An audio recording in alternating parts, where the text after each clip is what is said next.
ఓ 1000 ఎకరాలు పెరిగింది లేదు ఆయకట్టు.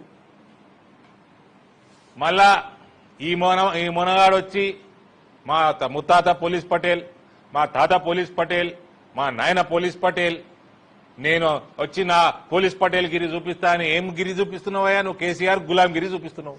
ఇలాంటి వరకు నువ్వు కేసీఆర్ మీద ఎఫ్ఐఆర్ లేదు, కేటీఆర్ మీద లేదు. నువ్వు వేసుకున్న ఘోష్ కమిటీ నీకు రిపోర్ట్ ఇచ్చిపోయింది దాని దొంగలని.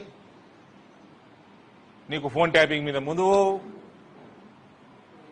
డ్రగ్స్ కేసుల మీద ముందుకు పోవు, వాళ్ళు చేసిన రియల్ ఎస్టేట్ స్కామ్ల ముందుకు పోవు. ఏమైనా నీ పోలీస్ పటేల్ గిరి?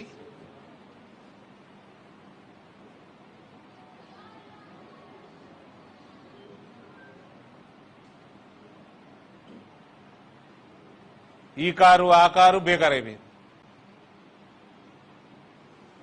ఈయన car Revanth car, KCR car ములాఖాత్ అయింది.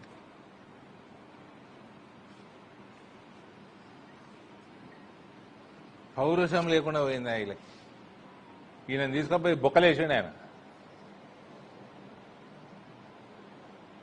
పిల్లల జైలు వేసిండా? ఇంతే ఉంటాడు కదా ఈయన.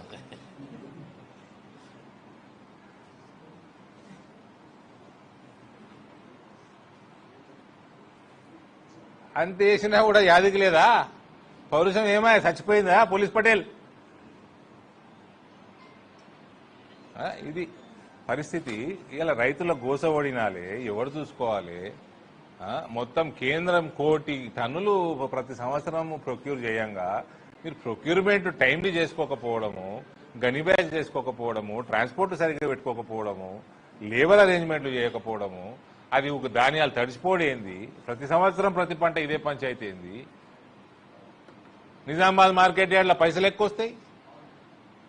ఆడు పోయిన పాపాత్ముడు ఆ పైసలన్నీ ప్రతి సంవత్సరం మార్కెట్ యార్డ్కి వెళ్ళి సిరిసిల్లాకి, సిద్దిపేటకి ట్రాన్స్ఫర్ పైసలు. అయ్యా సొమ్మారా? పసుపు రైతుల సొమ్మది.